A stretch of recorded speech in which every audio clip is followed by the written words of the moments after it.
Kim ateş etti?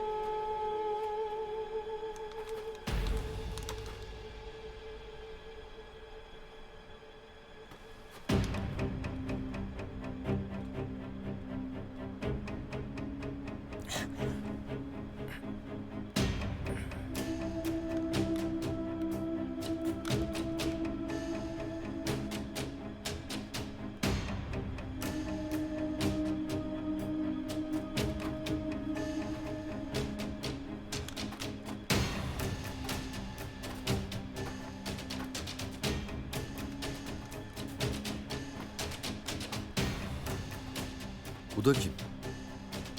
Yusuf Kuzuzade. Burada ne işi var? Sakın müdahale etmeyin.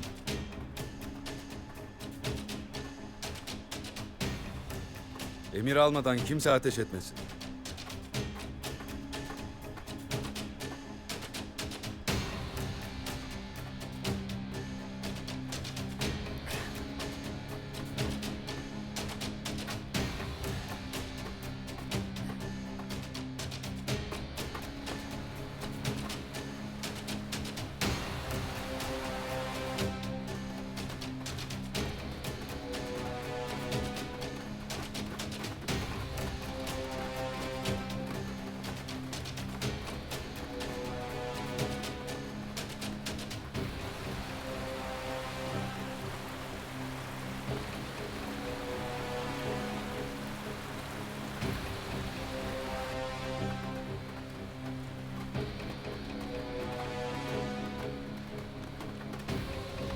İyi misin?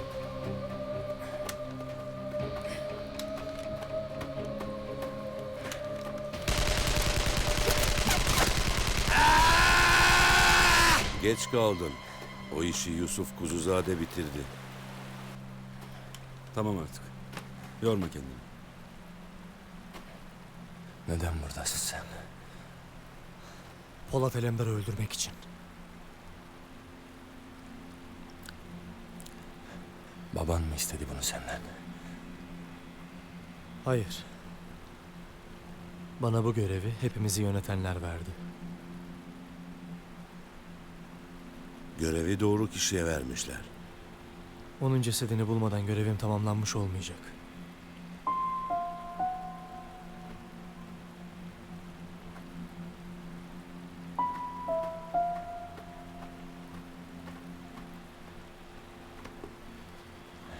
Siz dönün, ben onunla gideceğim. Ariel, Alemdar'ı bulursan onu bana getir. Ölü ya da diri.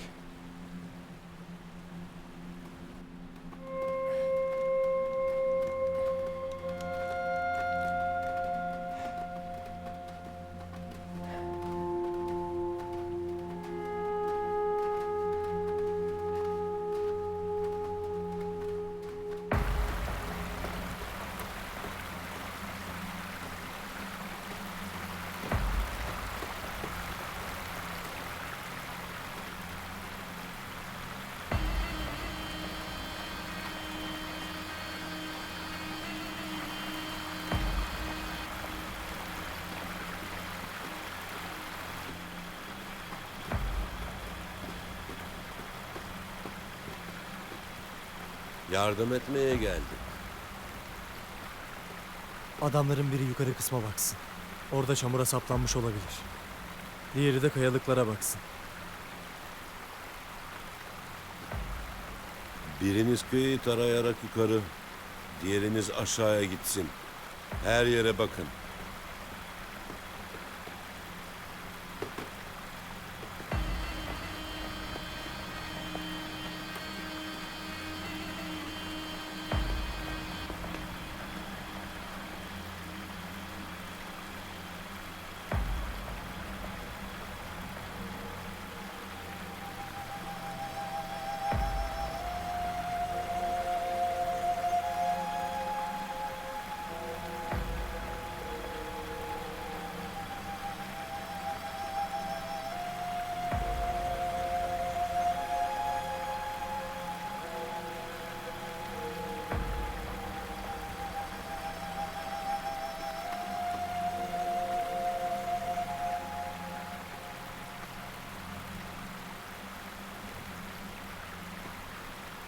Onların burada olduğunu kimden öğrendin?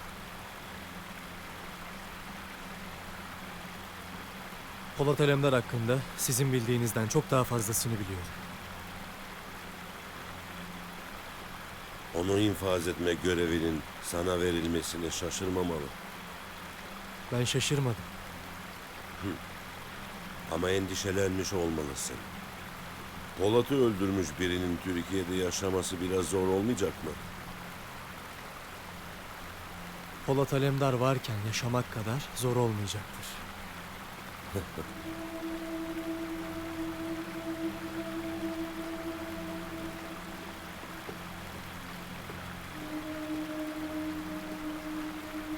Ne oldu? Bir şey bulabildiniz mi? Hayır. Hayır efendim. Hiçbir iz yok.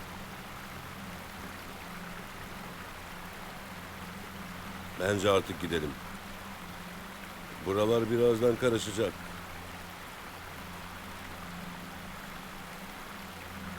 İyi işte.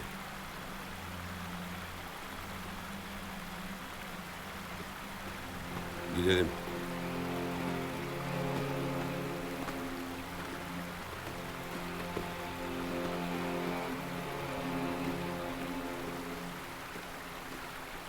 Nereden çıktı şimdi bu taşınma işi? Elif, sen adam çok küçük diyordun. Baban da senin için evi değiştiriyor. Oradaki odam daha mı büyük kalacak? Evet. O zaman anlaştık. Bu telaş içinde sakın bizi ihmal etme, tamam mı? Etmem. Zaten vakıfla ilgili olarak yakında tekrar görüşmemiz gerekecek. Ne zaman derseniz. Ben sizden haber bekliyorum Safiye Hanım. Kuzum, Efendim Abbas.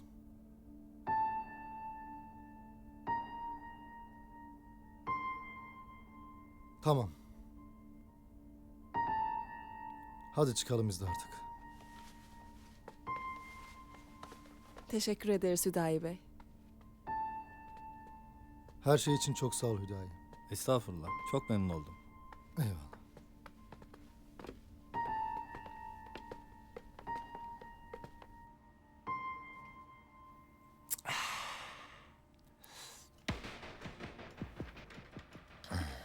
Neden doktor istemedin? İhtiyacım yok. Bana neyin iyi geleceğini biliyorum Yürgen.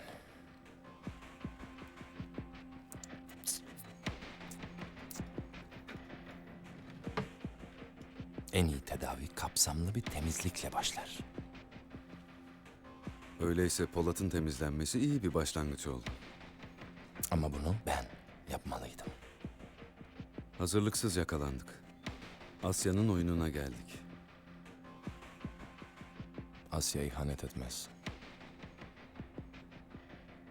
Bu onun değil, Alemdar'ın planıydı. Bu konuda ısrar edemem. Onu yıllardır tanıyan sensin. Ama Yusuf'u tanımıyorum. Enteresan. Çok enteresan bir adam. Görevle ilgili söylediği doğru mu? Doğru olabilecek kadar gerçekçi en azından. Kuzuzade ailesi bölgedeki en büyük güçlerden biri. Konsey bu ailenin prensini bölgeye kral yapmaya karar vermiş olabilir Yürgen. Sen ne yapacaksın? Kendi krallığıma yürüyeceğim. Ne yapacağım?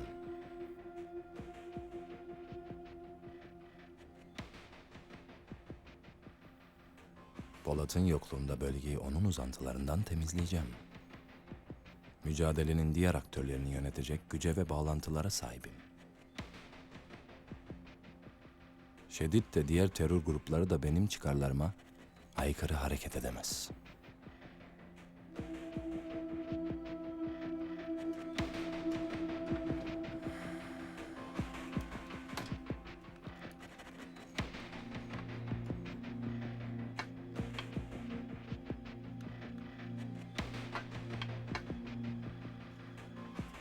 Nerede o?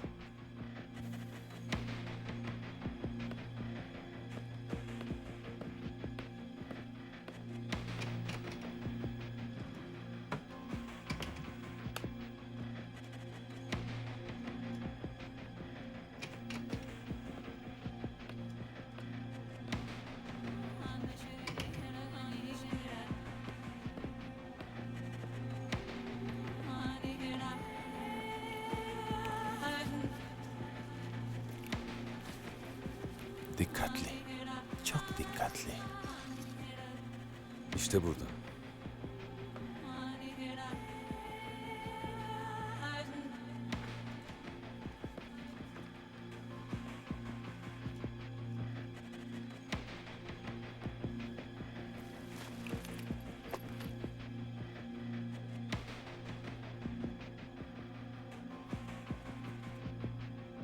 Yakında Babil'de benim hükümdarlığım başlayacak Yürgen.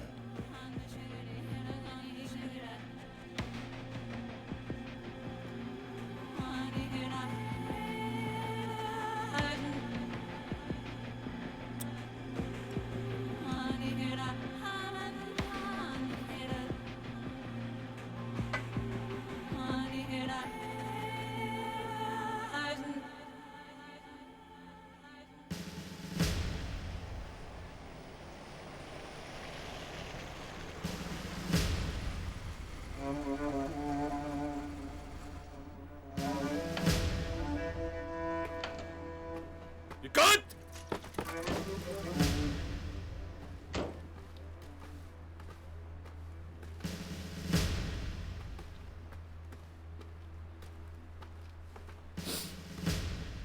Rahat! Memiş komutan, Emredin komutanım. Pusat kardeşimiz aramıza yeni katıldı. Bundan sonra sizin birliğin eğitimlerine iştirak edecek. Emredersiniz komutanım. Abi istersen hemen başlayalım. Burada abi bitti Pusat. Komutanım başladı. Alışmışız işte. Yasin komutanım. Yorgun değil misin? Ben o kadar dinlendim ki bir yıl durmadan çalışsam yorulmam gibime geliyor. Bu acemi senin emrinde olacak. Yemek molası vermeden ikinci bir emre kadar aralıksız talim. Emredersiniz komutanım.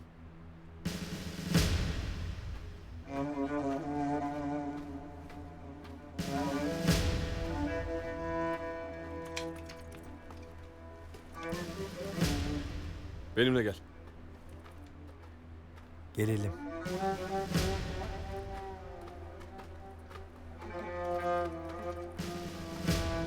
Yasin komutanı seviyorsunuz galiba. Kurban olurum ben Yasin komutanın yoluna. Onun yolu vatan yolu. Ben de seni sevdim be Memiş kardeş. Memiş komutanım diyeceksin. Siyah sancakta öyle ilk günden laballilik kabul edemem. Tamam komutanım. Sen Karadenizlisin değil mi? Ben de çok severim sizin uşakları.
Yat!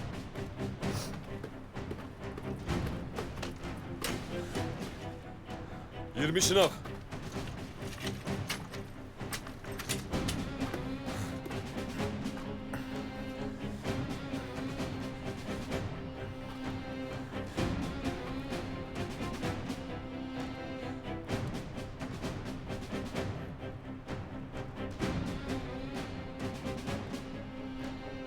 Kaç oldu? 10. Olmadı. Baştan. 20 şınav.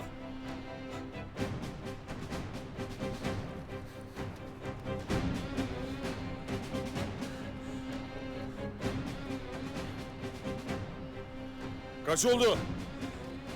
0. Kaç oldu? 0. 20. Tamamdır. Kalk.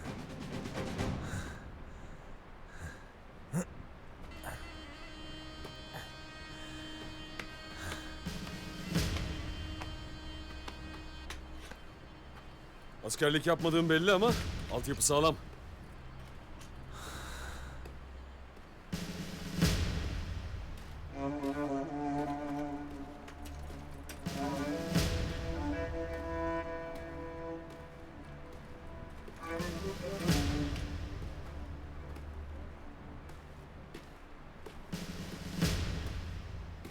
Rahat.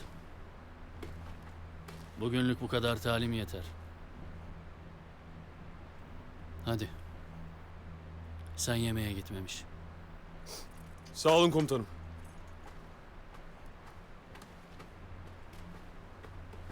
Nasıl? Alışabildin mi Pusat? İstersen alışma. Memiş komutan yakar çıranı. Hadi gel.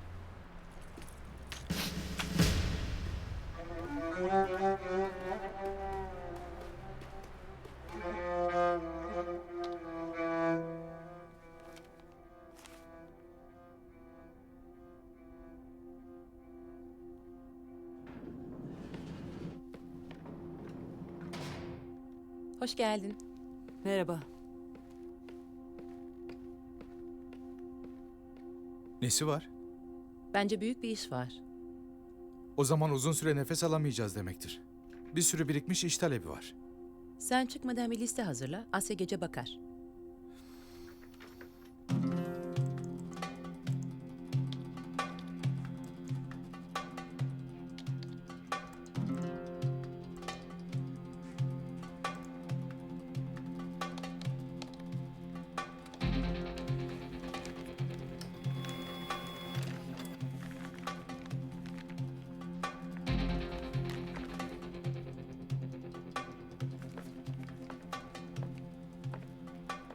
Tarih sırasıyla hepsi burada. Ben çıkıyorum. Tamam Ozi. Görüşürüz. Bir karar çıkarsa bana da haber ver. Ararım.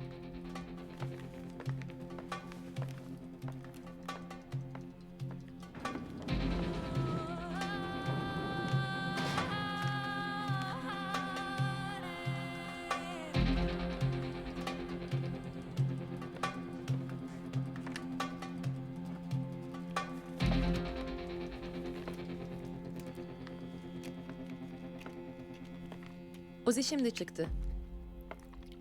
Bunları da senin için hazırladı. Belki bakmak istersin diye.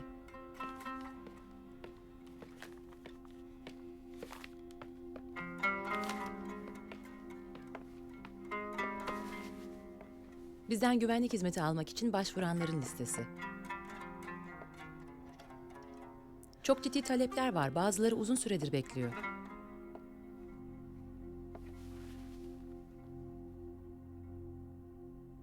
Bakmayacak mısın? Bakmayacağım. Siyaset ve iş dünyasından bize prestij sağlayacak işler. Öyle bir derdimiz olduğunu sanmıyorum. Haklısın elbette. Ben sadece fikrimi söyledim.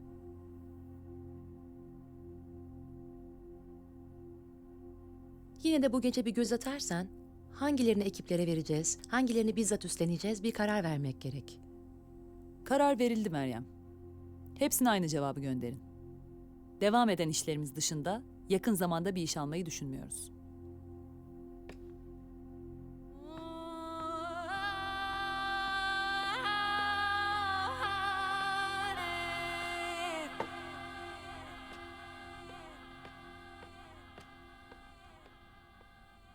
Sergide yaşanan tatsızlıkla ilgili mesajımı ilettin mi Hakkı? Evet. Yaptığınız cömert bağış için de teşekkür ettiler. Ancak hırsızlık olayıyla ilgili prosedür devam edecek. Bu işin daha fazla canımı sıkmasını istemiyorum Hakkı. Konu araştırılırken adınızın geçmemesi için de olabildiğince hassas davranılacak. Ama Yine de efendim soruşturmada tatsız sürprizler olabilir.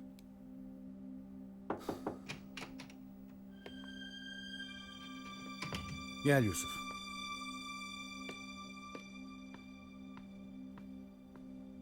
Hayırdır, bir şey mi oldu? Görevi yerine getirdim. Ne görevi?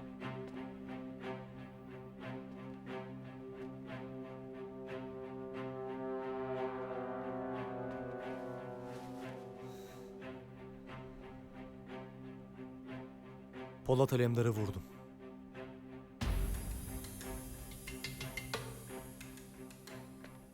Bana bekleyeceğini söylemiştin. Bir fırsat yakaladım ve değerlendirdim. Nasıl oldu? Sürpriz oldu. Başka bir ipucunu takip ederken onu buldum. Hem de tam istediğim yerde. Nerede? Bir uçurumun kenarında. Bizim dostumuz onun düşmanı biriyle kavga ederken. Ferdinand'ı yakalamış. Onun işini bitirmek üzereydi. Onu vurdum. Ve yuvarlanıp suya düştü. Peki cesedini gördünüz mü? Akıntı fazlaydı. Aradım ama bulamadım. Orada daha fazla oyalanmak istemediğim için de uzaklaştım. Çok iyi yapmışsın oğlum. Efendim bölgeyi aratmamı ister misiniz? Hayır. Bizden birinin oralarda bile görünmesi çok sakıncalı Hakkı. Hiç gerek yok buna. Ayrıca şu anda önemli olan Polat'ın ölmesi ya da ölmemesi değil. Yusuf kendisine verilen görevi yerine getirdi. Önemli olan bu. Bunun en büyük tanığı da Ferdinand. Bu da bize yeter. Bunu başka bilen var mı? Ferdinand ve ekibi. Bir de biz. Güzel. Ama duyulması fazla zaman almaz. Haklısın. O zaman hemen harekete geçiyoruz. Benim gitmeme gerçekten gerek var mı? Yusuf, bu duyulduğu anda Polat'ın adamları harekete geçecektir. Ortalık sakinleşene kadar uzaklaşmak zorundasın. Sen bilirsin. Peki hemen bu gece mi gidiyorum? Hayır. Sen yola çıkmadan önce bir temizlik yapmamız lazım. Ben hallediyorum efendim. Zaten bu geceyi geçirmeniz için de sayfiyedeki evi hazırlatmıştım. Müsaadenizle. Tamam.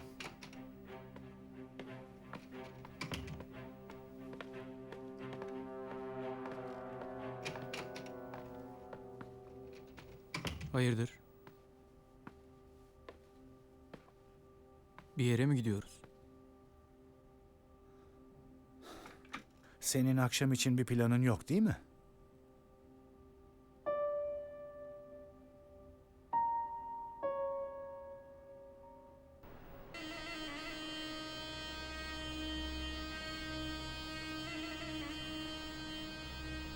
Abbas, sen buradan ayrılmayacaksın.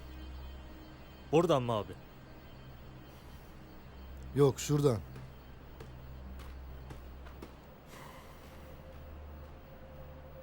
Abbas, gel buraya Abbas. Lan ne yapacağım ben seninle? İster döv ister öldür abi. Abbas, bak. Ben sana burada bekle derken bu evin bahçesinden bahsediyorum.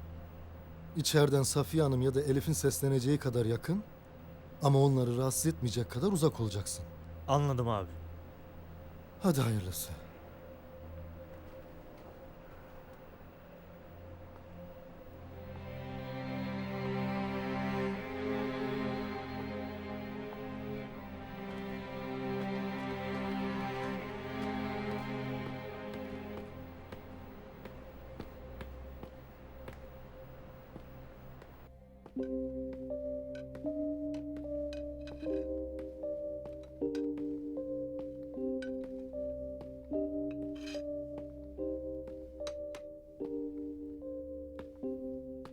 Ne oldu? Elif'in keyfi yerine geldi mi?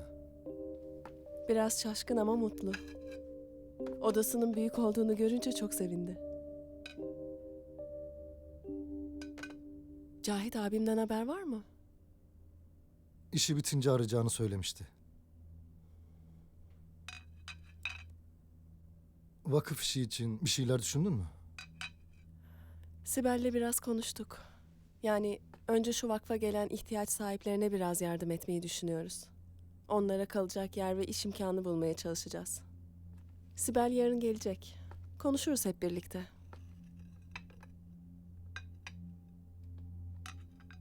Muhtemelen evi çok şeker bulacaktır. Ama kendisi de çok şeker kız.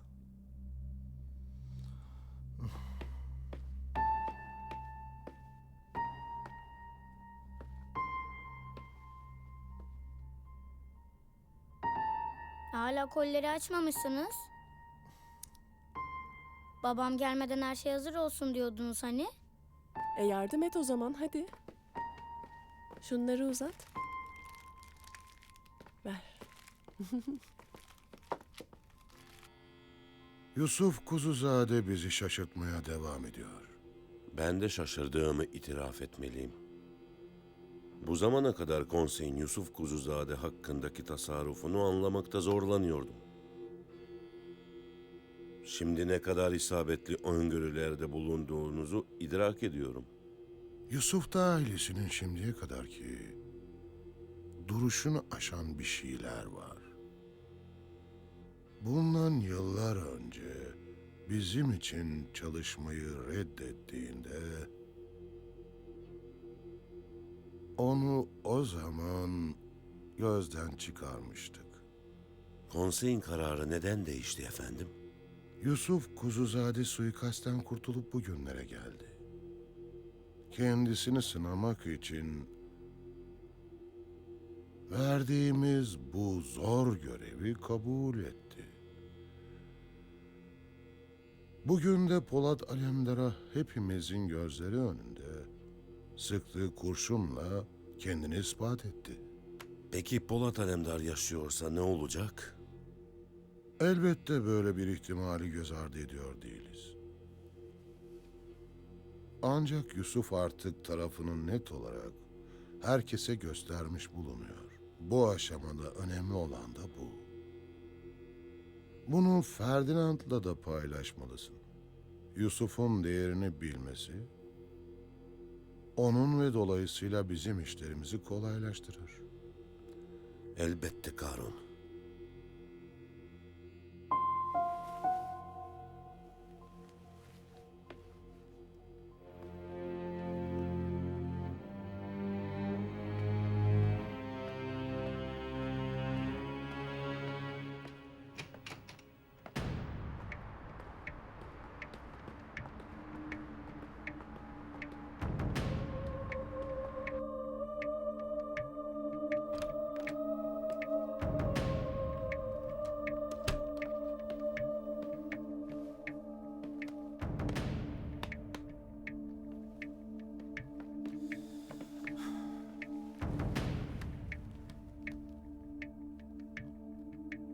Sizi İstanbul'a hangi rüzgar attı Mr. Smith?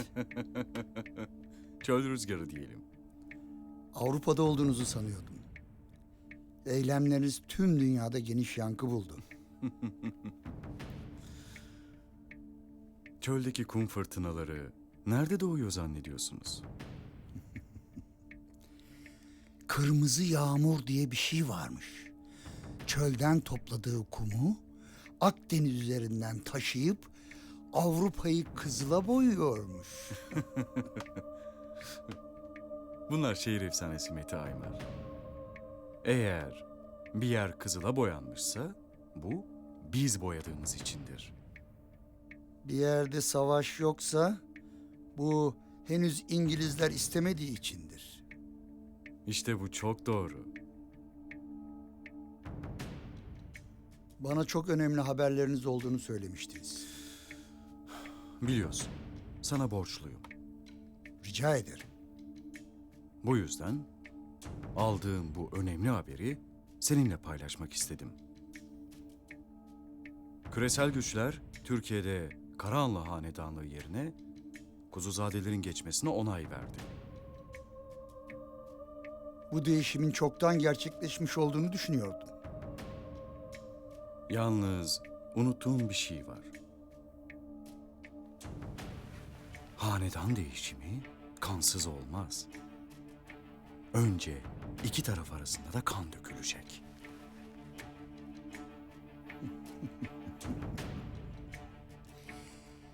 İşte ben bunu seyrederim. Tabii Yusuf bize bu zamanı tanırsa.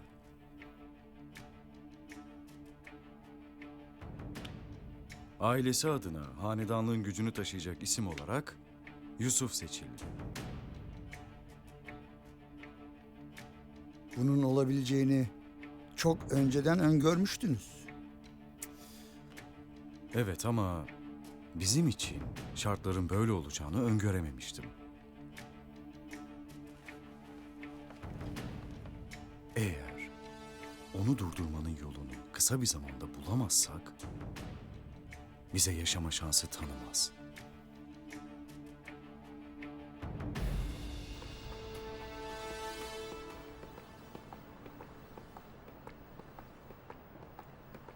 Polat Alemdar'la ilgili hiçbir yerde hareketlilik yok Fehmi Bey.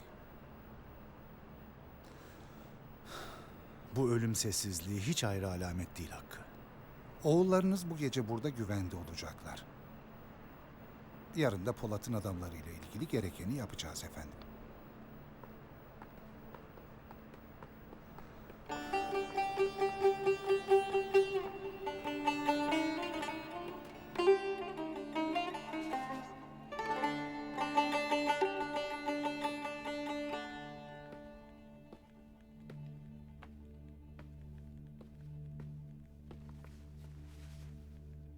Ne oluyor abi?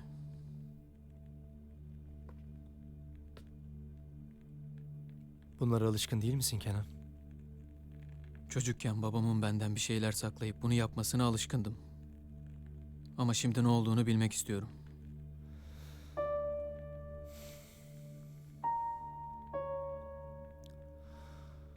Bu eve en son ne zaman geldik? Hatırlıyor musun?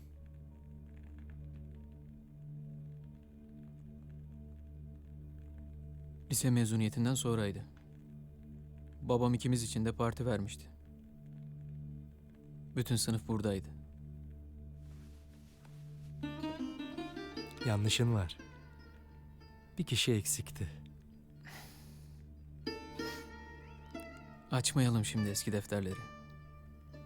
Söyle söyle. Neydi o kızın adı? Unuttum. Ne efkarlanmıştın. Kız partiye gelmedi diye. Bir köşede gizli gizli içip sarhoş olmuştun. Çocukluk işte, ne yaparsın? Hakikaten. Ne oldu o kız sonra? Hatırlamıyorum.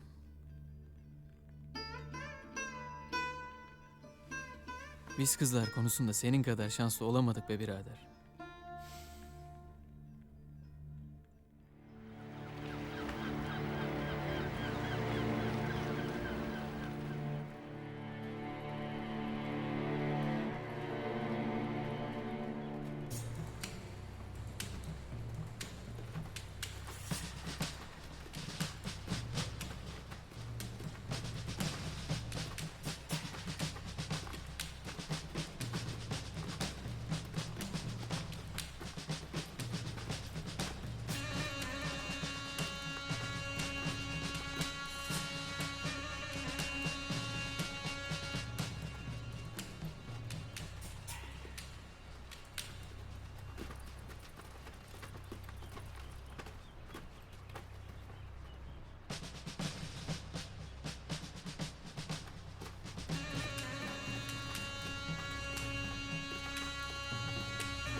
1 saat istirahat. İstirahatten sonra mangamız ikiye ayrılacak. Birinci timde Pusat ve ikiniz benimle geleceksiniz. Emredersiniz komutanım. Kaçak petrol boru hattının güzergahını belirlemek için batıya yol alacağız.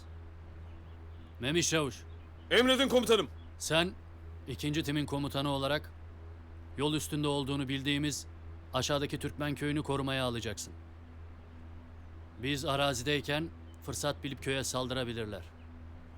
Biz de keşiften sonra orada konaklayacağız. Emredersiniz komutanım.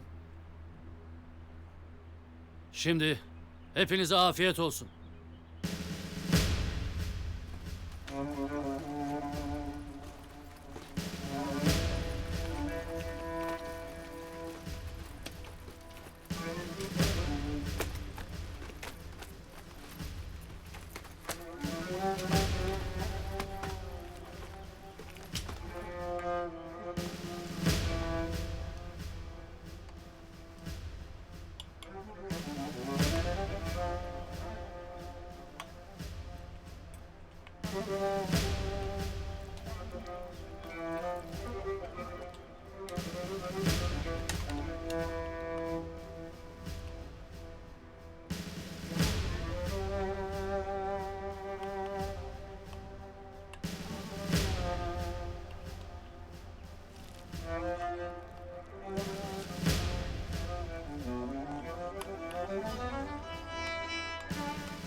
Ne oldu?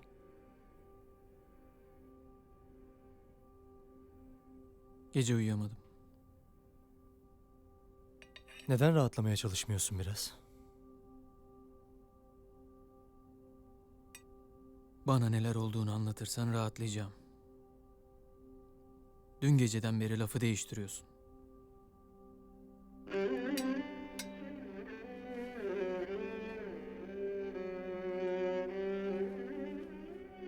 Haklısın.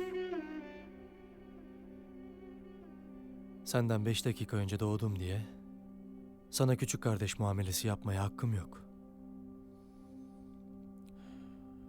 Bak abicim, benden bir şey saklamanı istemiyorum. Sen öyle istiyorsan benim için de bilmende bir sakınca yok. Geçenlerde yurt dışına gitmiştim. Hatırlıyor musun? Bir maden şirketiyle görüşmeye. Evet. Aslında öyle bir görüşme hiç olmadı. Ben başka bir yerdeydim.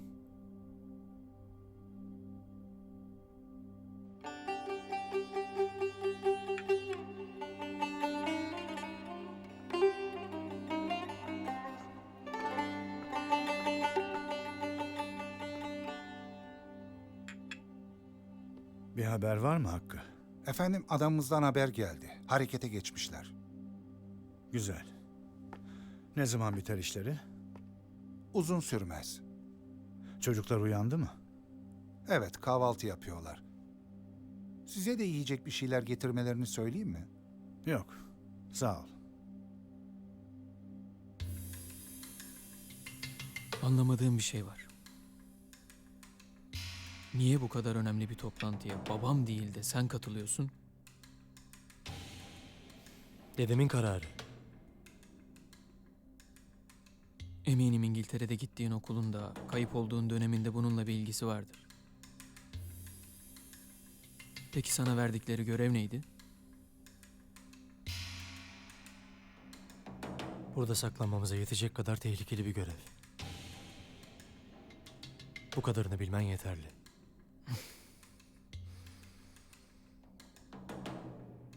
Senin için. Kim bilir daha bana söylemediğiniz başka neler vardır.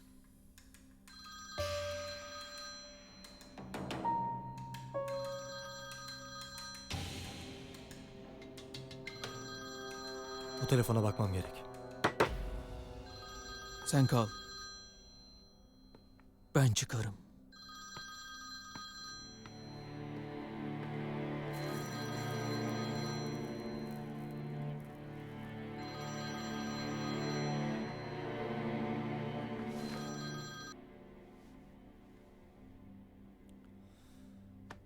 Efendim Mete.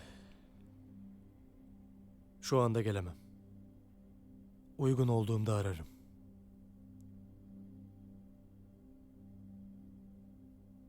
Tamam.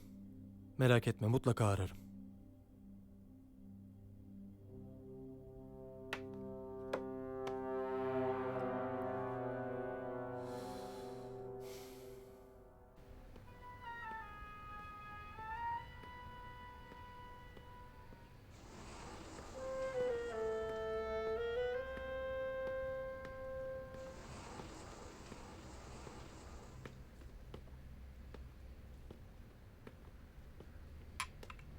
Sen de kimsin kardeşim?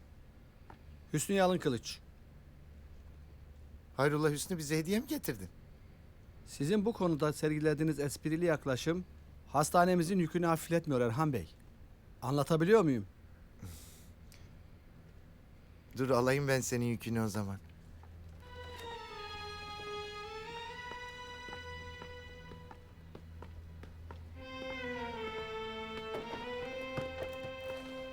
Ne var bunların içinde? İçinde hastanemizin 2015 yılı raporları var. Brief vermem için Polat Bey'i görmem gerekiyor. Abi burada yok. Sen kutuları bırak, ben ilgilenirim. Olmaz. Bu raporları sadece Polat Bey'e teslim edebilirim. İyi, sen bilirsin. Abi gelirse ben sana haber veririm. Olmaz. Bu raporları burada bırakıp gidemem. O zaman geri götür. Olmaz. O kadar yolu geri götüremem.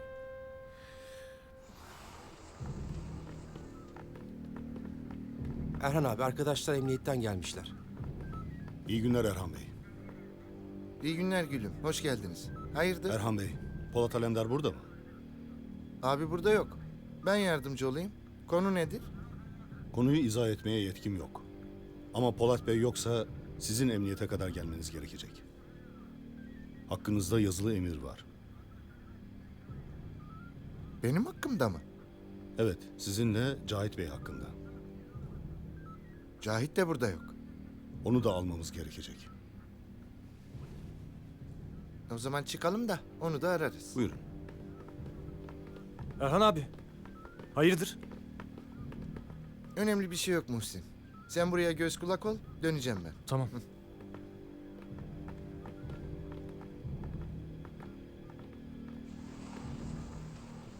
Ne oldu Hüsnü Bey? Rutin bir uygulama olarak birkaç soru soracaklarını söylediler.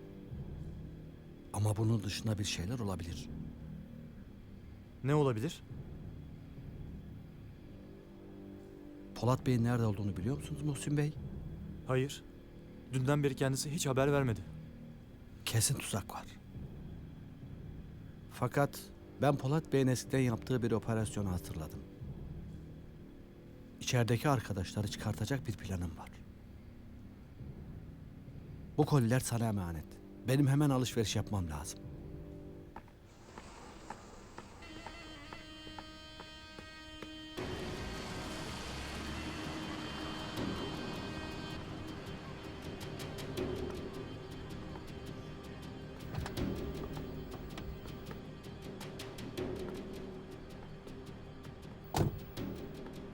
Hoş geldiniz arkadaşlar. Sağ olun.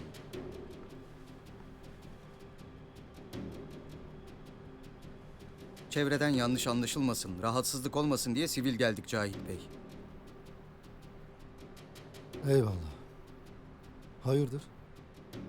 Bizimle emniyete kadar gelmeniz gerekiyor. Siz çağırırsanız gideriz tabii de. Mesele nedir? Bir konuda bilginize başvurmak için yazılı emir var. Emir devlettense demiri keser. Buyurun gidelim.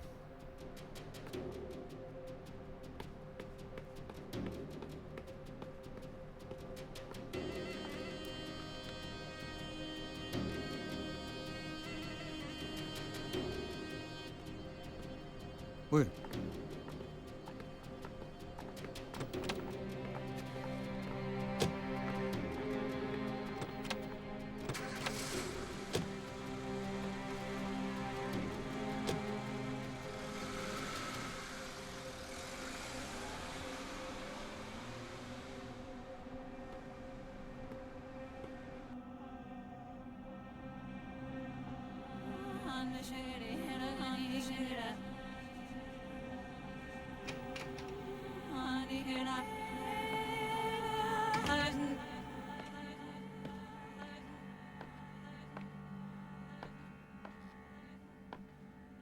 Nasıl?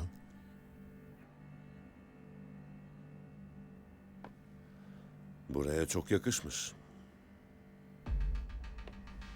Ona nasıl yakışacağı yer, kendi topraklarımın kalbidir. Onu Babil'in tam ortasına saplayacağım Ariel. Alemdar yok mu? Yok. Yer yarıldı, içine girdi. O zaman bekleyelim yeniden dirilip kalkmasını. Onu beklerken Yusuf Kuzuzade'yi de düşünmelisin. Sevgili dostum Yusuf. Elbette bundan sonra daha fazla olacak benim kafamın içinde Ariel. Bağlantılarımla konuştum. Konseyin ona Polat konusunda verdiği görev mutlak bir gücün habercisi. Bundan sonra Yusuf'u düşünmeden hesap yapmamalıyız. Ariel, ben her şeyi ve herkesi düşünmeden hesap yapmam. Sen de öylesin.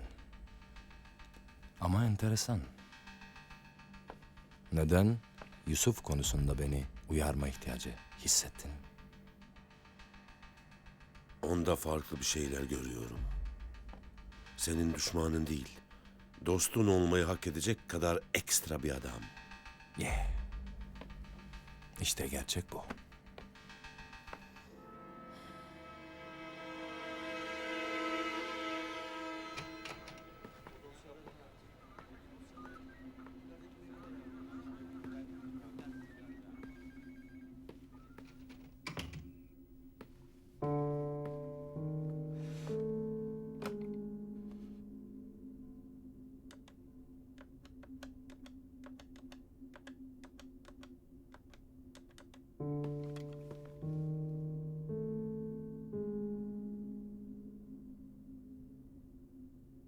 Hakkı Bey, Polat Alemdar'ın adamlarını içeri aldık.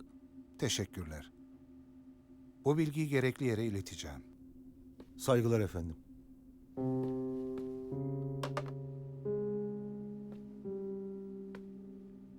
Cahit ve Erhan emniyete alınmış.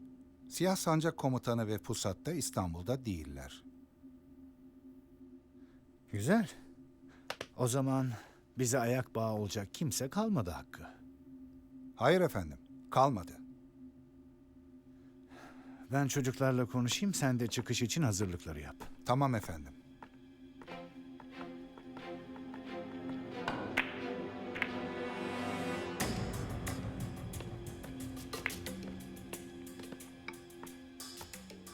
Yusuf nerede Kenan?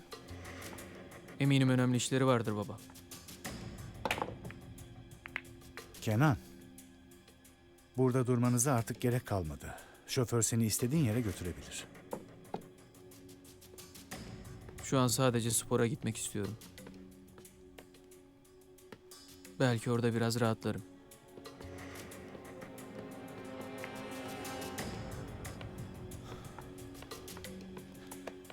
Hepimiz gerildik geceden beri. Ama artık rahatsın Yusuf. Gereken yapıldı. Polat'ın sana zarar verebilecek bütün adamları emniyette tutuluyor. Sen de bu akşam İstanbul'dan ayrılacaksın. Tamam. Ama gitmeden önce halletmem gereken birkaç işim var. Nasılsa gitme desem de beni dinlemeyeceksin değil mi? Sadece dikkatli ol. Akşama burada olurum. Tamam.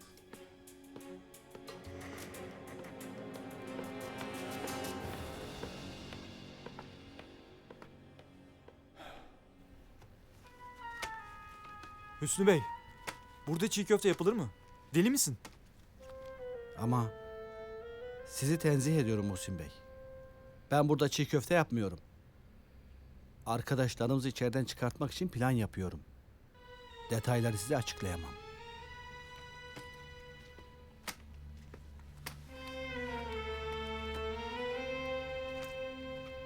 Urfa'nın etrafı dumanlı dağlar aman bir türkün aman. eksikti. İçerim yanıyor aney, gözlerim ağlar. İçerim yanıyor aney, Ne oluyor gözlerim ağlar. Polat yok diye fırsat bilip ofiste sıra gecesi mi yapıyorsun? Öyle şey olur mu Anadolu Hanım? Hüsnü Bey geldi, durduramıyoruz. Aa, çiğ köfte mi yapıyorsun? Hay aklınla bin yaşa be Hüsnü Bey. İşte memleketin has yemeklerinden biri. Bu bildiğiniz çiğ köftelerden değil efendim. Belli. Bu ne böyle? Bu bulgur mu kullandın Allah aşkına? Baksana, yarma gibi ayol. Olmaz, ince bulgur olacak. Ya bırak hiç yoğurma boşuna. Efendim, siz bilim insanısınız. Beni formüllerle, atom çekirdeğiyle dövün. Ama çiğ köfte benim alanım. Lütfen karışmayın. Ver bir parça bakayım o zaman. Yok, Ver. olmaz. Ay yemeyeceğim ayol, ay yemeyeceğim. Koklayacağım. Aa.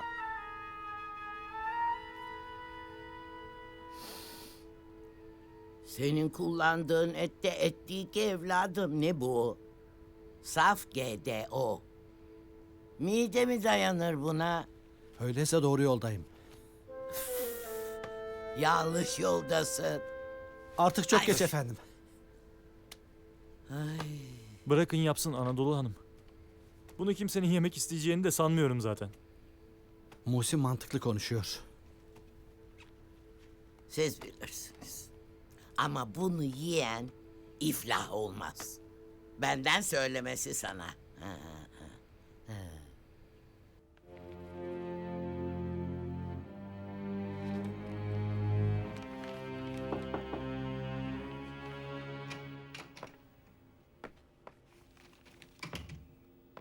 Efendim Asya Hanım geldi.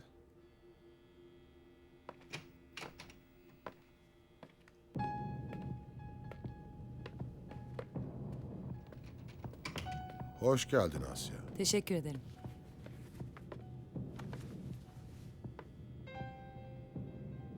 Gelişmelerden haberdar olduğunu varsayıyorum. Polat Alemdar'ın infazından bahsediyorsunuz. İnfazın gerçekleştiğini söylemek için henüz erken. Ancak yine de ortak dostumuzun büyük bir iş başardığını itiraf etmeliyim. Aracılık ettiğim biri olduğu için bu durumdan ben de memnun oldum. Yusuf Kuzuzade beni mahcup etmedi. Seninle tam da bu mesele için görüşmek istedim. Sizi dinliyorum. Senin rican üzerine Yusuf'la konuşması için Roz'u görevlendirmiştim. Roz görüşme sonrasında bana çok ilginç bir rapor sundu. Yusuf Kuzuzade Küresel Konsey'de köstebek olduğunu iddia ediyor. Böyle bir şey olabilir mi?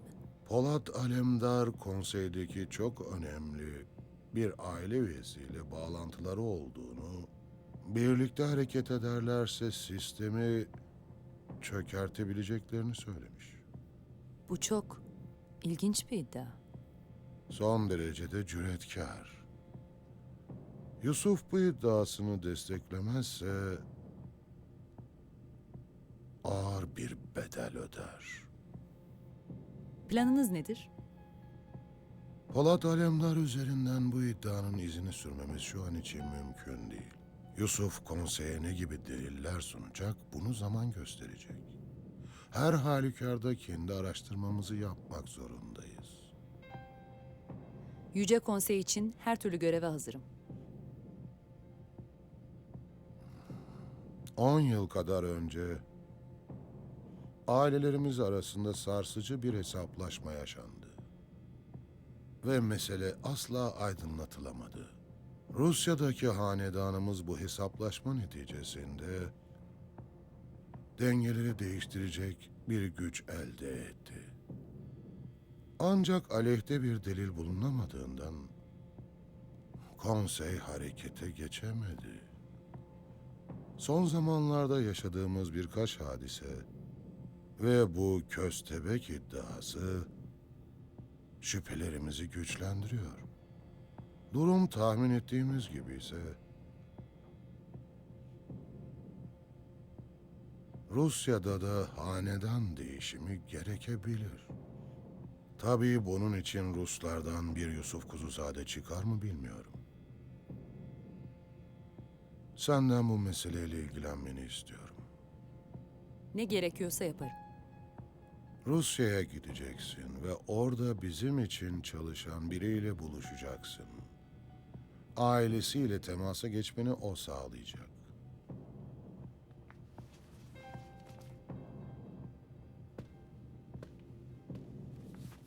Operasyonla ilgili diğer ayrıntılar bu dosyada.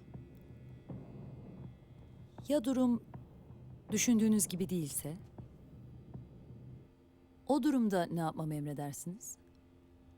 Rusya'daki ailemizle ilgili yanılmayı çok isterim. Ancak bu durumda Yusuf Kuzuzade ile ilgili planlarımızı gözden geçirmemiz gerekir.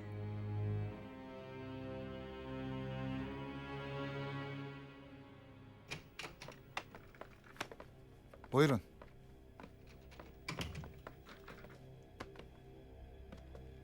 İşte daha sık görmekten keyif duyacağım bir yüz. Hoş geldiniz Ferdinand. Hoş bulduk Fehmi Bey. Oturalım mı? Yaşadığınız can sıkıcı olayı duydum. Çok geçmiş olsun. Geçmiş olsun. Sağ olun. Ama asıl hayatımı kurtardığı için oğlunuza teşekkür etmeliyim. Yusuf yok mu? Yusuf bir süre buralarda olmayacak. Anladım. Durumun ciddiyetini düşününce en doğru karar bu olsa gerek. Buraya sadece Yusuf için gelmediğinizi düşünüyorum. Kesinlikle. Asıl ziyaret nedenim ortak paydamız petrol. Yusuf'un enteresan hamlesiyle Polat hazır devreden çıkmışken yol alalım demeye geldim. Ben size petrol arzına hazırım Fehmi Bey. Ben de her türlü arzınızı karşılayacak kadar hazırlıklıyım Ferdinand. Ama bu akış başlamadan önce kaynaklarınızın güvenliğini ve sürekliliğini garanti etmelisiniz. Demek bu kadar kaygan bir zeminde iş yaparken benden garanti bekliyorsunuz. İnsanın çocukların olması böyle kontrollü hareket etmesine mi neden oluyor acaba? Hayır. İnsanın çocuklarının olması, onun dostlarını ve düşmanlarını daha özenle seçmesine neden olur. Sizinle iş yapma tarzımızın farklı olmasının nedeni başka. Siz, kendi kurduğunuz ve yıkılırsa sadece sizin altında kalacağınız bir çatıdan sorumlusunuz. Ama benim taşıdığım yük 100 yıllık bir yük. Temelinde hırs da var, alın teri de var, kan da var. Ve eğer benim çatım çökerse aklınıza bile gelmeyecek insanlar altında kalır. Belki buna siz de dahilsiniz Ferdinand. O zaman kontrollü hareket edelim ve hiç kimsenin çatısı çökmesin. Ben de bunu tercih ediyorum.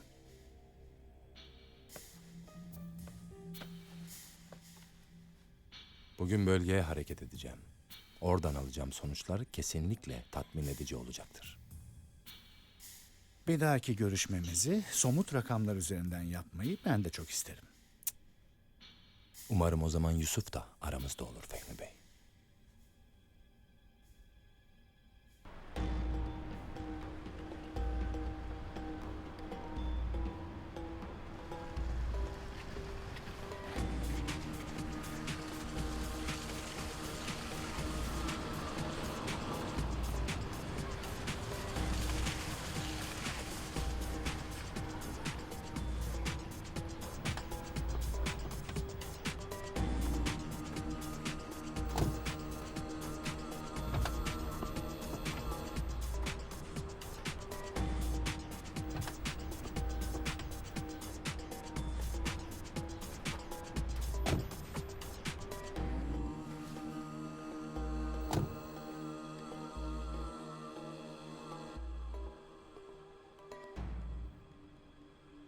Bu konuşmayı yapıp yapmamayı çok düşündüm. Kararımı verdim ve sizi aradım. Öncelikle şunu iyi bilin. Ben birlikte çalıştığım insanlara ihanet etmem. Şu anda kiminle birlikte çalışıyorsun? Bu arabaya bindiğim andan itibaren sadece size. Eğer siz de bana güvence verirseniz bunu ispatlarım. Arabama bindim bir kere Mete Aymar. Yapacak bir şey yok. Bundan sonra yola beraber devam edeceğiz. Ben de böyle düşündüğüm için yolunuza çıkacak bir engeli haber vermeye geldim. John Smith İstanbul'da.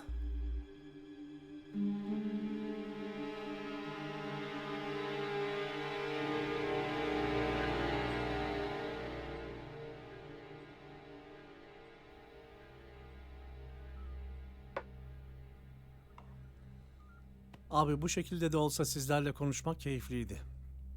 Eyvallah. Nerede kaldı bu sorgu amiri? Alt üstü bir ifade vereceğiz.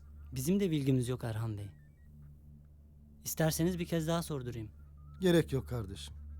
Biz burada emniyet personeliyle oturmaktan sıkılacak adamlar değiliz. Daha çok bekleyecek miyiz Cahit? Yemek mi yesek? Biraz dayan Erhan. Şu mesele neymiş onu öğrenelim önce.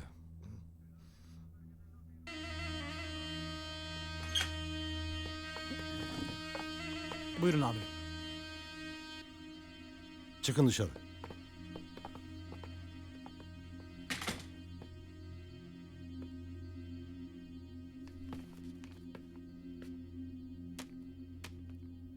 Polat Alemdar nerede? Bilmiyoruz. Demek bilmiyorsunuz. Polat'ın her yerde aranan, uluslararası bir suçlu olan Ferdinand'la ne işi var?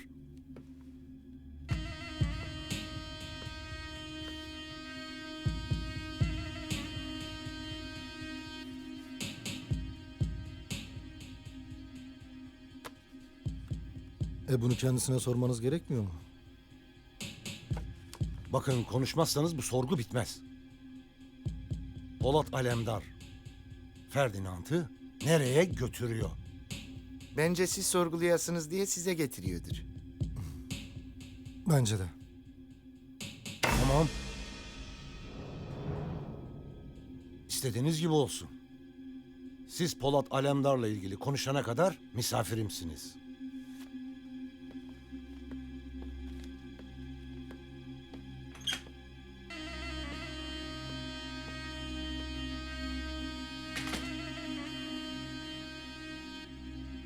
Bütün gece burada mı kalacağız? Ellerinde bir şey yok Erhan. Muhsin de zaten aramıştır savcıyı şimdi.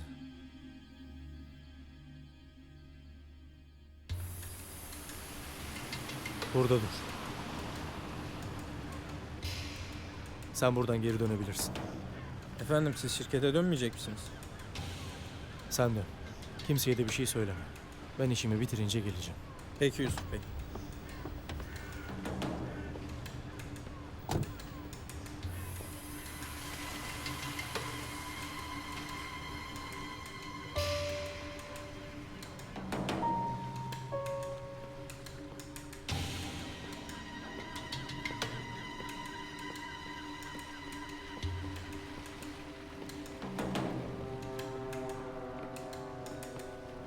Beni arayacağını biliyordum. Seninle plan yapmak için gelmedim. Heveslenme. Neden geldin? Kendi planımı uygulamam için yardımına ihtiyacım var. Ben Türkiye'ye senin için döndüm Yusuf. Yanında olmak, sana her türlü desteği sağlamak için elimden ne geliyorsa yaparım.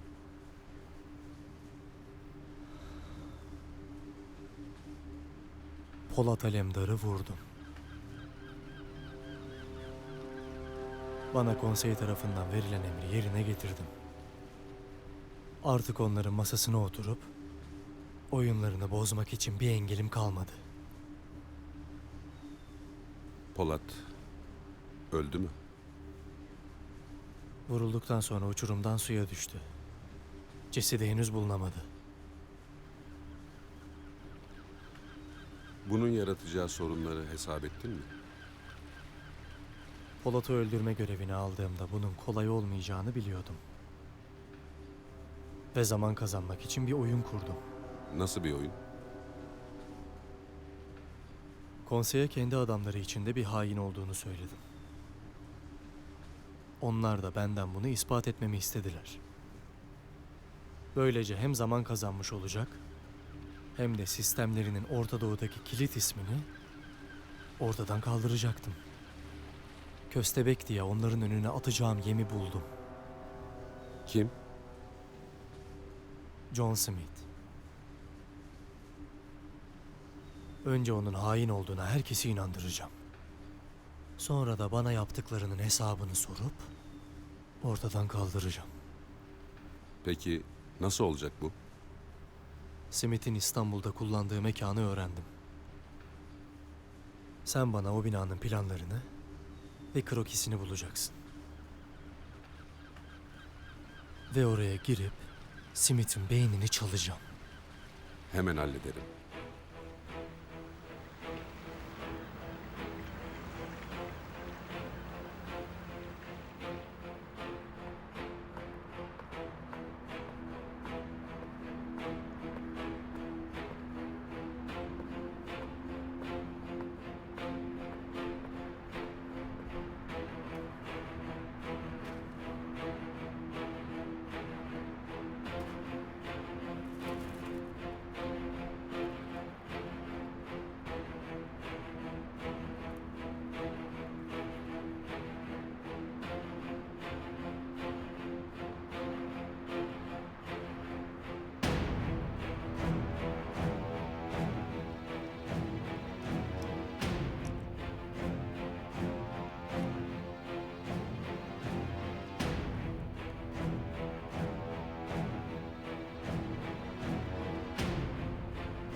Bu sorgu amirinin derdini sen anladın mı Cahit?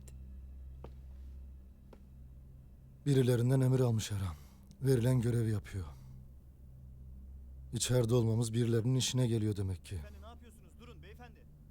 Hayır, Bırakın lütfen. giremezsiniz. Bu çiğ köfteler Erhan Bakın Bey'e hele getirdim. onunla hiç giremezsiniz. Lütfen.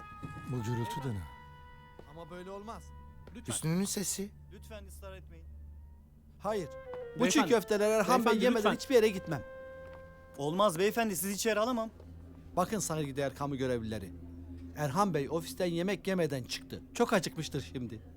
Lütfen ısrar etmeyiniz. Koridoru boşaltın. Beyefendi. Ne oluyor burada? Amirim, beyefendi Cahit ve Erhan Bey için çiğ köfte getirmiş. Sayın amirim, Erhan Bey açlığa dayanamaz. Bu çiğ köfteyi ellerimle onun için yoğurmuştum. Dostluk bu günlerde belli olur.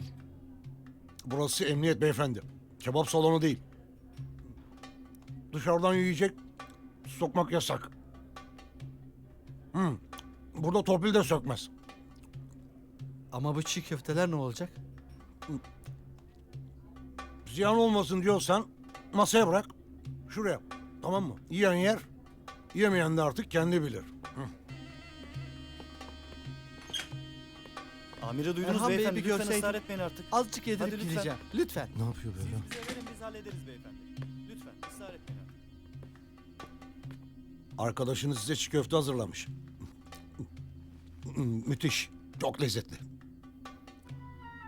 Ama ne yazık ki siz yiyemeyeceksiniz.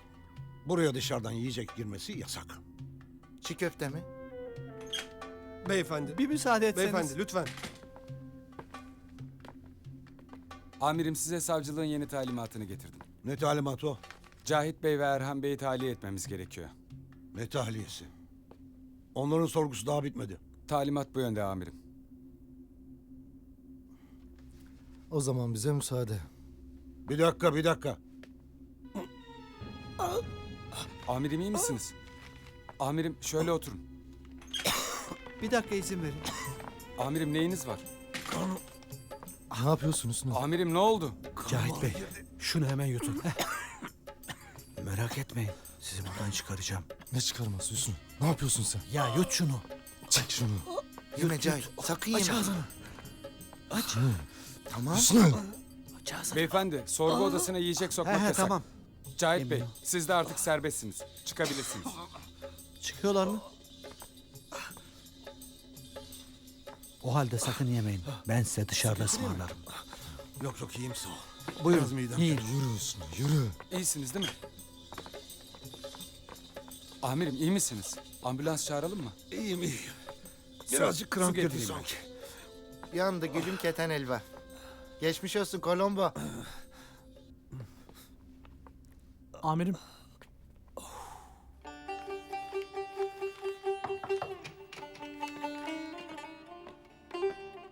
Heh, gel Yusuf.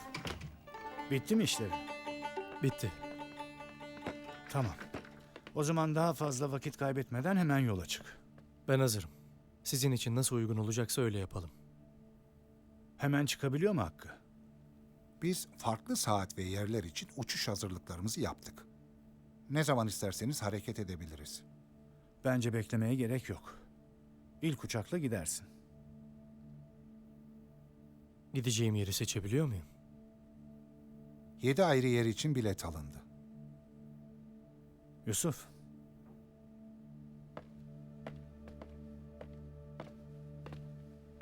Oğlum çok dikkatli ol, olur mu? Yalnız olmak istemeni anlıyorum ama yanında kimseyi göndermemek de beni huzursuz ediyor. Kenan'ı götürürdüm ama o zaman da aklın hepten bizde kalacak. Sahi Kenan nerede? Dönmedi henüz. Ben konuşurum onunla. Senin bekleyecek zamanın yok oğlum. Hadi bakalım. Peki. Baba.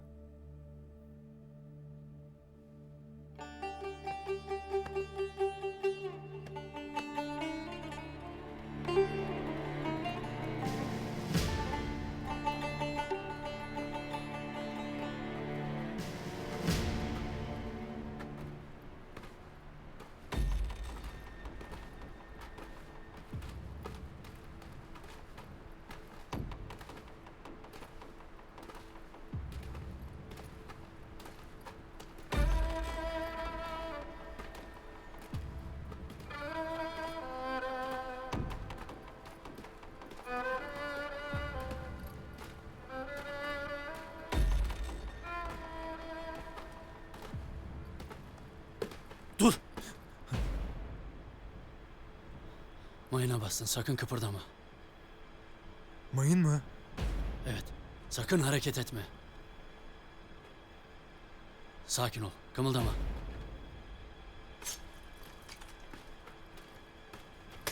Sen de uzaklaş buradan. Yasin komutanım sen de yaklaşma. Sana kıpırdama dedim. Burada emirleri ben veririm. Yasin komutanım, benim için canınızı tehlikeye atmayın.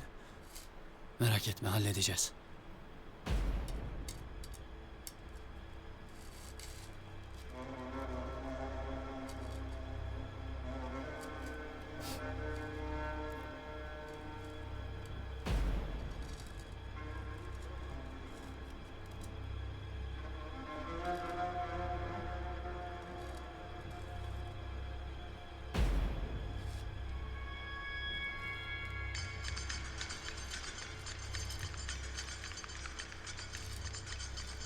Yasin komutanım.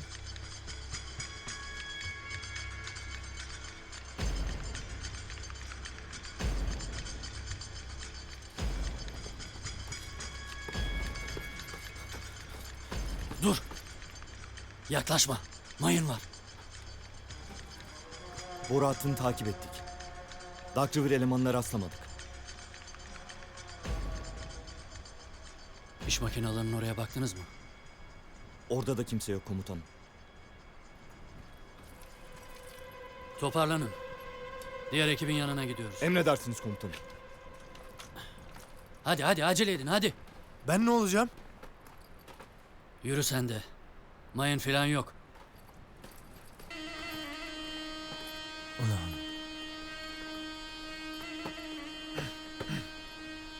Alacağın olsun be Yasin komutan.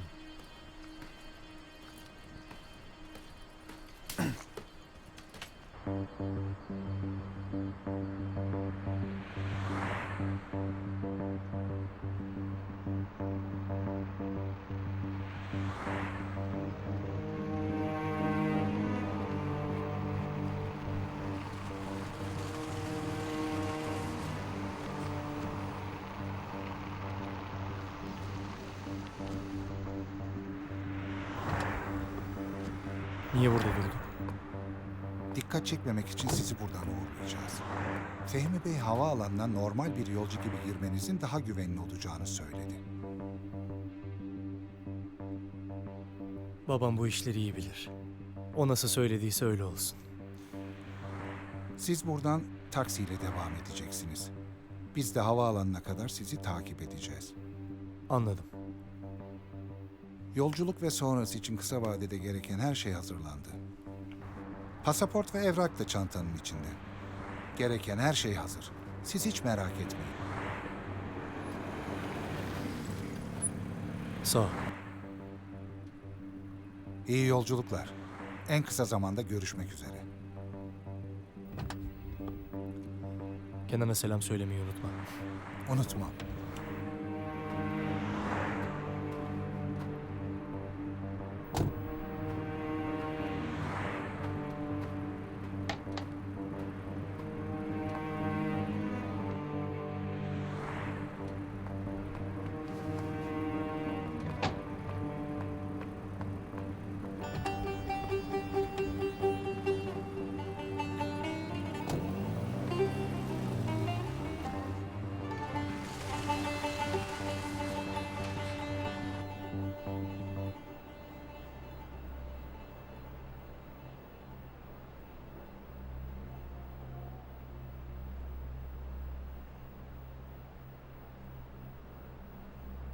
Hüsnü, ne bekliyoruz burada? Hadi gidelim. 5 dakika sabretmenizi rica ediyorum Cahit Bey. Planımın sağlamasını almak istiyorum. Lan ne sağlaması? Ben bu Hüsnü'nün planını önceden tecrübe ettim Cahit. Az kalsın sen de o kervana katılacaktın.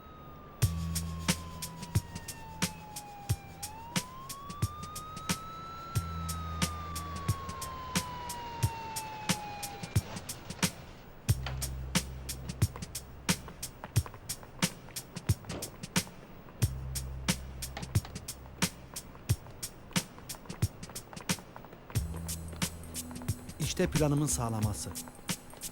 Çiğ köfte ilaçlıydı Cahit Bey. Polat Bey'in daha önceki bir plandan ilham aldım. Size onu yedirecektim. Sonra hastaneye transferiniz, sonra da arka kaptan tahliyeniz gerçekleşecek. Ulan Hüsnü. Kızma Cahit. Sonuçta hak eden yedi çiğ köfteyi. Seni tebrik ederim Hüsnü. Teşekkür ederim Erhan Bey. Hadi Hüsnü hadi gidelim.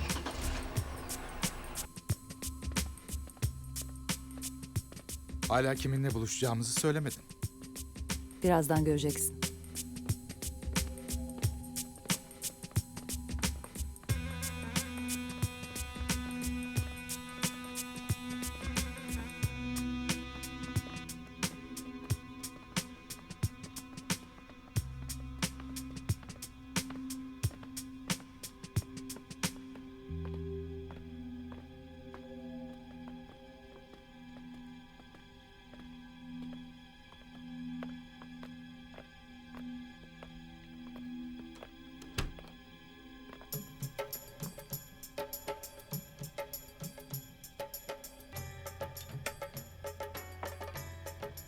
Hoş geldin Asya.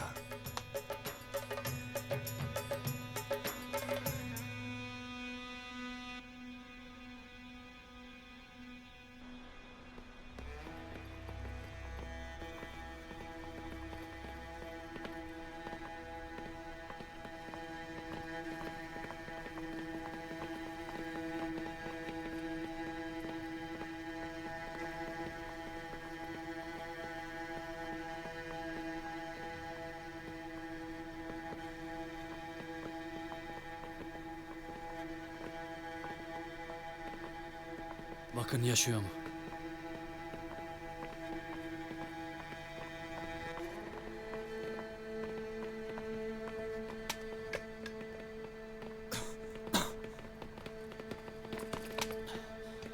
Dayan oğlum. Dayan aslanım. Dayan. Baskına uğradık. Çok kalabalıktılar. Direnemedik. Hakkınızı helal edin komutanım. Helal olsun.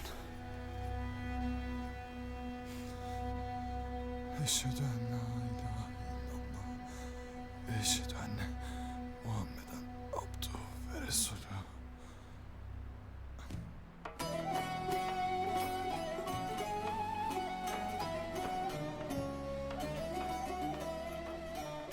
Memiş komutan.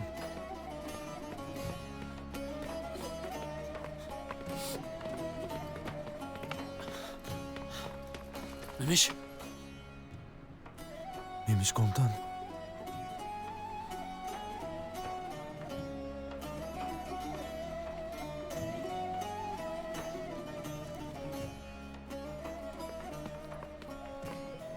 Komutanım kolu. Kara çadır ismi tutar, Martin tüfek pas mı tutar?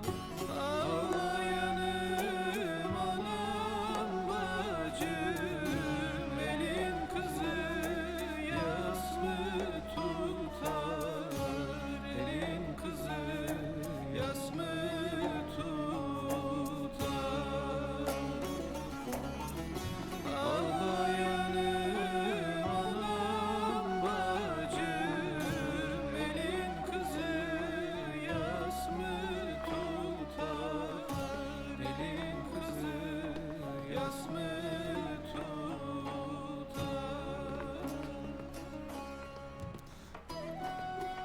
Baskını kim yaptı? Kim olduklarını bilmiyorum ama tövbe haşa. Allah'ın gölgesiyim diyen bir adam vardı. Gölge.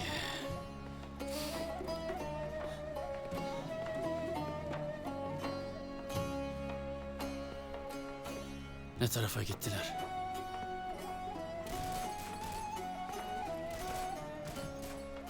Yaralılarımızla ilgilenin. Şehitlerimizi de kaldırın. Bizi bekleyin. Sessiz ve hızlı olacağız. Gidelim.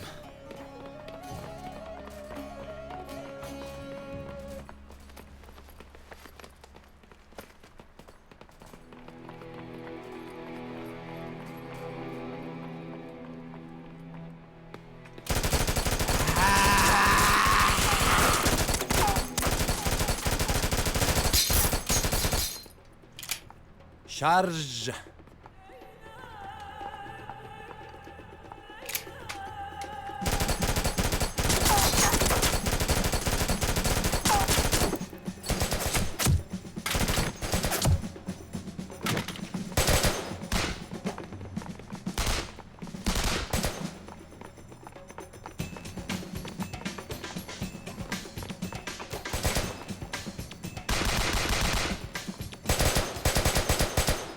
Siyah sancak, Yasin komutan. Bayılırım.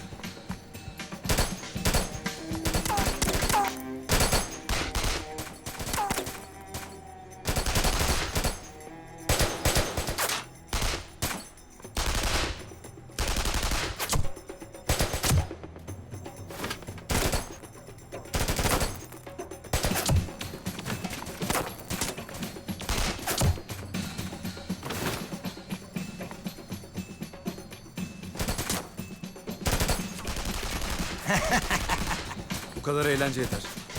Çok adam kaybettik. Gidelim buradan.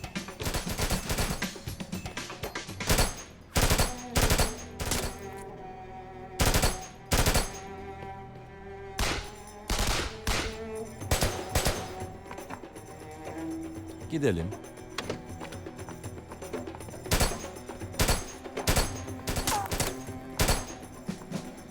Auf Wiedersehen, Yasin komutan.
Tarlalarda biter kamış, uzar gider vermez yemiş. Şol Yemen'de can verenler, biri Mehmet, biri Memiş, biri Mehmet, biri Memiş.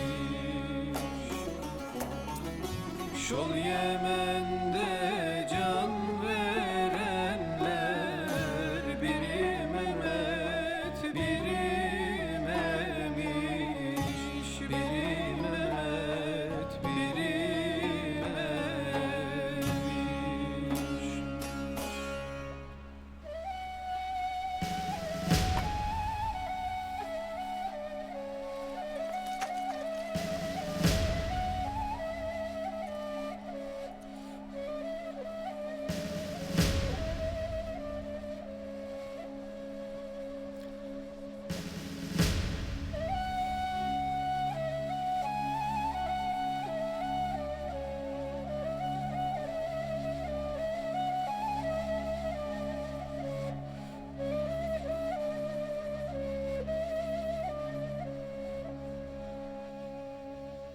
Gerçekten o çiğ köfteyi bize yedirecek miydin Hüsnü? Ne münasebet. Maksadımı biliyorsunuz. Hadi itiraf et. Seni adam yerine koymadılar, almadılar diye kıskandın. Bize tuzak kurdun. Asla öyle bir maksadım olmadı. Daha ne kadar izah edeyim? Polat Bey'in evvelce uyguladığı bir taktikti.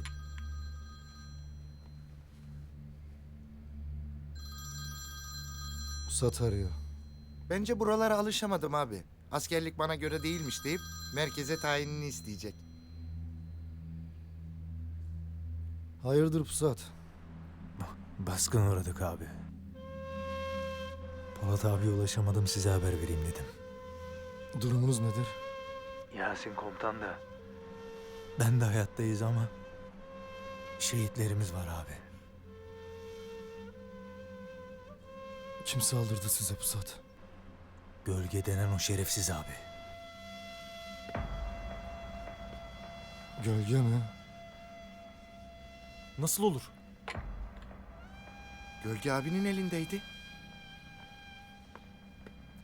O olduğundan emin misin Pusat? Eminim abi. O şerefsizi gözlerimle gördüm.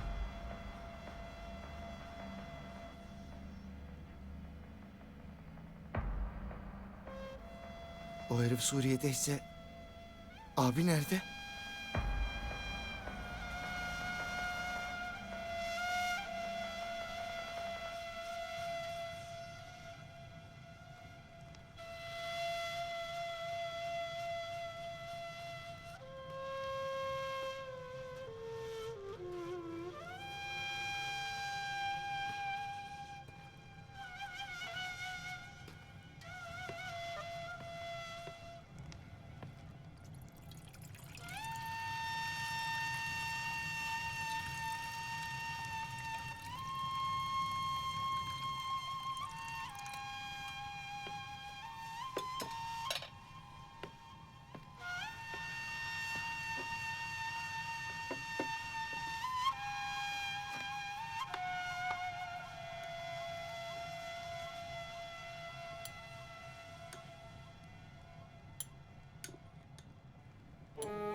Hoş geldin Yusuf. Hoş bulduk. Durumu nasıl? Daha iyi, daha da iyi olacak.